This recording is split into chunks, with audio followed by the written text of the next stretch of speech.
Bem-vindo ao Três Tons de RH, o maior podcast da América Latina, dito pelo YouTube. Isso graças a você que nos segue, mas se você é novo, seja bem-vindo. Nosso podcast fala sobre temas relacionados a um RH estratégico, a empreendedorismo, a liderança, a carreira. Então, já se inscreve, não deixa de dar o seu like se você gostar desse vídeo e compartilha bastante com todos que você achar que faz sentido.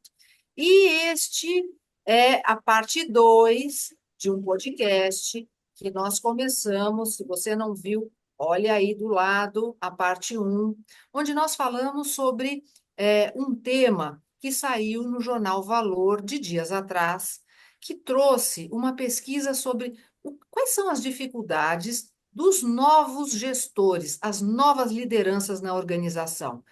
Olha, tá muito legal. Fica até o fim.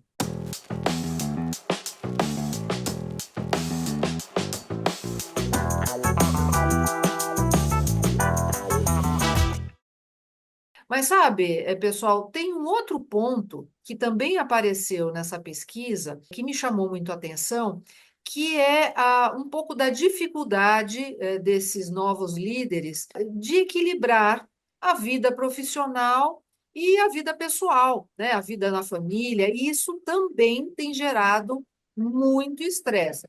Celso, também passa aqui pelo autoconhecimento? O que que você acha? Na minha opinião, passa pelo autoconhecimento, sim. Quando você não tem o autoconhecimento, você tem dificuldade de priorizar, né? Se a gente você falou de ferramentas, eu gosto muito da roda da vida, né? Você coloca lá, faz a roda da vida, e aí você põe competência, você põe temas, você põe o que você quiser lá, a roda da vida dá para fazer. E eu acho que quando essa pessoa, por exemplo, ela assume uma posição nova de liderança, ela acaba colocando uma priorização muito alta ali. Por quê? Primeiro de tudo, porque ela se sente sozinha, né? Você lembra quando vocês começaram a ser líder? Eu me lembro bem, né? Então a gente vinha todo mundo naquele grupinho, vamos almoçar. Aí a gente virou líder. Aí todo mundo foi almoçar e você começou a falar, cadê eu, né? Porque Você ninguém me sobra, chamou, né, né? Celso? Você Você sobra. sobra, você sobra, é isso mesmo. Você vira o O que que motivo acontece? do almoço. É, O você vira o assunto, motivo você, da. você é O o assunto do assunto. almoço. Exato. Você é um assunto, é exatamente isso, né? Então, o que que acontece nisso, na minha visão? Essa solidão que te traz tira um pouco da sua segurança psicológica. Você acaba se sentindo impactado. E aí você quer se dedicar mais para vencer esse espaço e você acaba dando menos prioridade para a sua vida pessoal, para o equilíbrio da sua relação com a família. Então você vê que aí surgem os workaholics, que aí a pessoa acha que quanto mais ela trabalha, mais ela vai se dar bem, o que não é uma verdade, né? Então não é a quantidade de tempo que você está sentado numa mesa que vai dizer se você é melhor ou se você é pior.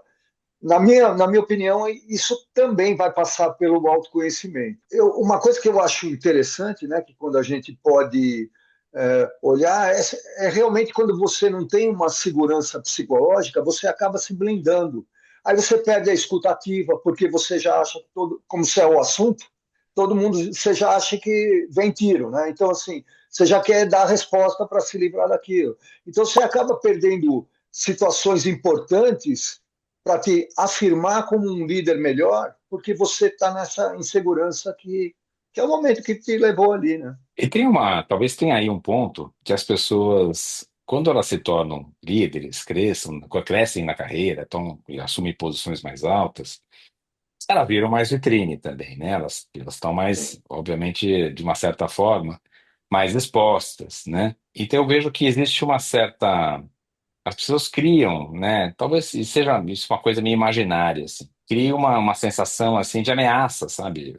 Se você passa a estar mais visível, né? Mais monitorado, mais criticado. E com isso eu vejo até que a gente confunde um pouco as bolas, né? Tem gente que acha que você ficar no trabalho até às 11 da noite garante emprego, por exemplo. A É, gente esquece que a nossa remuneração e vamos dizer assim, a nossa estabilidade depende muito da nossa entrega.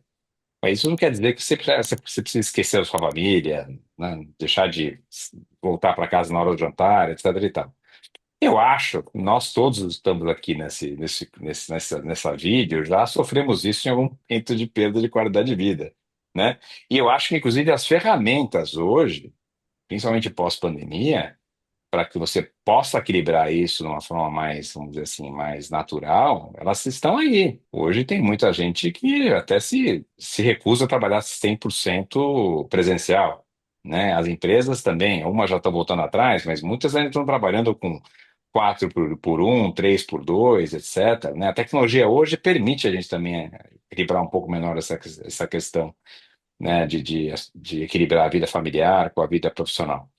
Então, eu acho que hoje, no passado, a gente tinha a situação muito mais difícil de gerenciar do que hoje. Mas, obviamente, que as pessoas sempre levam para um extremo isso. Agora, eu acho que a pessoa que, quando realmente assume uma posição de liderança, ela assume um papel meio assim de, sei lá, de autodefesa. Acho que o Celso colocou isso. Né? Você se blinda um pouco. E, ao mesmo tempo, talvez você faça um julgamento errado de qual que é a relação da sua entrega com a sua dedicação. Eu acho que muitas vezes você confunde, né? Realmente você esquece a vida pessoal, se dedica só à empresa. Aquilo, em algum momento, vai afetar a tua performance. Não tem a menor dúvida. Né, Valéria?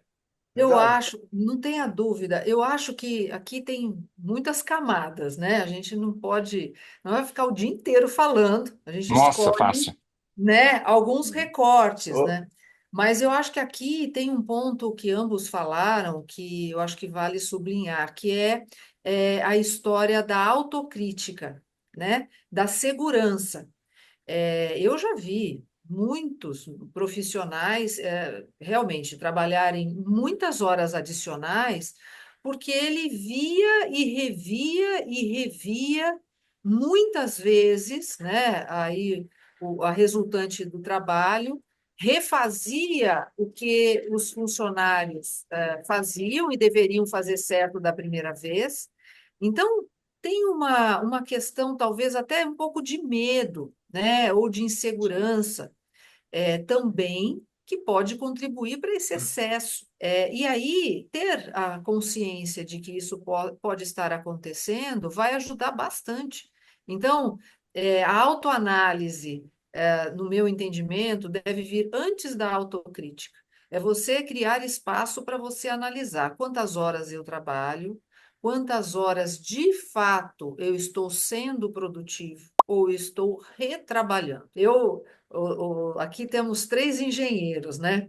Então, eu, como engenheira de produção, verdade. para mim, eu só fico satisfeita quando eu faço exatamente com um resultado diferenciado, mas sempre usando os recursos da melhor maneira possível. Então, realmente o número de horas necessárias, o número né, de conexões, enfim, tudo tem que ser dentro do necessário. Mas por quê? Antes de realizar alguma coisa, eu planejo. Sabe, cozinheiro, Celso, eu vou tentar falar de Oh, um assunto que eu entendo praticamente zero. Mas não tem aquela coisa que chama o mise en place, não é? Antes, me corrija se eu estou falando uma bobagem muito grande, mas antes de fazer um prato, ele organiza a bancada, né? Ele prepara é, inicialmente cada um dos ingredientes, ele já corta tudo, já deixa tudo bonitinho, né? Faz os pré-preparos, e aí, na hora perfeito. de parar, sai tudo gloriosamente lindo e rápido, né? Talvez mais É, rápido quando você se organiza. sem Um dúvida. exemplo aqui para divertir aqui a gente um pouco, mas na vida profissional não é diferente. Para você Não. realizar uma atividade, o quanto você está preparado, o quanto você já negociou, o quanto você já definiu tempos, porque você pode colocar metas para você mesmo, ninguém precisa saber. Então, eu vou fazer esse relatório em meia hora. Sei 40 minutos? Tá, como é que eu consigo reduzir o tempo da próxima vez? E assim por diante. Então, ter essa autocrítica, se bem usada, pode ser legal se você tiver aí sempre a autoanálise, sem querer ser cruel com você mesmo. Seja generoso, você está aprendendo o tempo inteiro, né? Essa generosidade também suaviza, né, um pouco aí os impactos, né? Concorda, Celso? Às vezes a gente Perfeito, se acho que maltrata. Acho que muito, né? Eu gostei muito desse seu exemplo de como cozinhar, né? Porque quando a gente vai fazer alguma coisa, é perfeito, né? Você tem que ter esse planejamento. Não adianta sair fazendo, né? E eu acho que o novo líder, eu acho que ele sofre porque ele também não tem experiência para fazer, né? Ele vai olhar e vai falar, caramba, e se eu passar isso para aquele cara, não vai dar certo. Aí tem a dificuldade de delegar, né? Então, assim, se eu delegar, e se ele não fizer, mas eu não sei se ele gostava de mim, se ele me ferra aqui, me pega E na curva, confiança também, né? Que ele precisa ter no outro, é, né? no outro. Verdade. Então tem um monte de coisa que ele tem que se criar de bagagem, vamos chamar assim, né? Vamos ter que colocar um monte de coisa na mala, né? A gente não fica deixando a mala quando a gente viaja, a gente vai comprando coisa e vai pondo dentro da mala, né? Ah, às vezes você perde uma coisa, esquece no hotel, e tal, mas fica para trás. Mas o foco é você estar sempre com a mesma mala, né? E eu acho que isso vem da maturidade. Então, a gente também tem que perdoar essas pessoas que estão começando como a gente sofreu quando começou, né? Então, eu acho que o quanto mais a gente puder dar de insumo, de exemplo, de forma de ajudar, de programas de desenvolvimento de liderança efetivos, né? Não aqueles programinha meia boca aí que compra na Hotmart, mas programas mesmo que a pessoa vai lá, ela discute o sofrimento dela como líder. Eu acho que isso impacta positivamente e o resultado, sabe de quem é? É da empresa, é da companhia, que às vezes acha que não vou investir porque é muito dinheiro. Não, ao contrário. Quanto mais você investir, um profissional melhor você vai ter, mais resultado você vai ter no the end of the day, lá você tem o melhor resultado. E aonde a gente está procurando? É melhor resultado de alguma forma. Né? Mas É o meu talvez assim, pensamento, é isso que eu penso. eu tenho uma visão que essas gerações mais novas, eu até fico, acho que contente com isso, porque eu tenho a impressão que eles prezam mais pela qualidade de vida, sabe? Eu acho que Sim. a gente de uma certa sabotou muito mais no passado a qualidade de vida, né, do que esse pessoal mais novo. Acho que eu vejo eles se colocando, se posicionando, questionando. E isso é bom, né? Muito. Obviamente que tem gente que leva isso para um outro extremo, né? Quer dizer, não estou falando aqui que é para a pessoa deixar a caneta cair, não ter comprometimento, etc. Mas eu acho que esse equilíbrio, esse pessoal mais novo, hoje em dia, essas duas últimas gerações, eles têm uma coisa mais, vamos dizer assim, é, é, talvez mais clara para eles que aquilo tem impacto na vida. Muitas vezes a gente olha para o passado e fala assim, putz, né, tem quanta gente que nos separou por conta né, do trabalho, Do trabalho. Ah, né? Sim, Muita muito, gente, sem né? dúvida, Muita muita gente. sem gente. Se fizesse dúvida. uma análise profunda assim, você ia ver que, no fundo, a raiz da relação pessoal não ter dado certo foi o trabalho, muitas vezes de um ou de outro, dos dois, né? E eu vejo essa geração mais assim, eles stand up, sabe? Eles se posicionam, eles se queixam. Às vezes eu acho de uma forma extremamente, vamos dizer, exagerada, né? Uso como desculpa, mas eu vejo mais consciência em relação a esse tema. Você não vê, Valéria? Sem dúvida que existe mais consciência, e eu acho que também, né, na nossa fase, essa consciência ela veio, mas ela veio um pouco depois. E talvez, quando ela veio, já existia alguma maturidade, tanto profissional quanto pessoal. Agora, né, esse desconforto, ele está chegando antes. Eu digo que também na nossa fase houve, porque a gente sabe de tantos profissionais que em algum momento mudaram suas carreiras, né?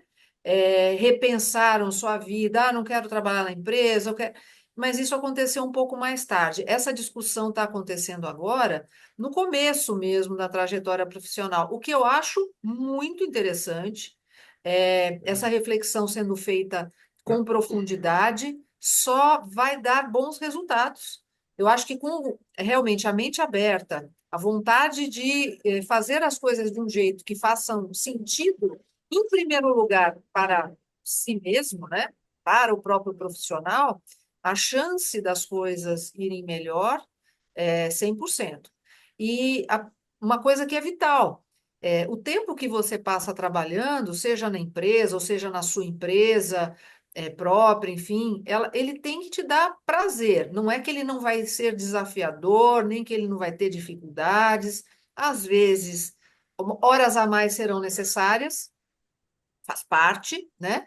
mas que tudo isso realmente você consiga sentir que está dentro daquilo que faz sentido, que está agregando valor.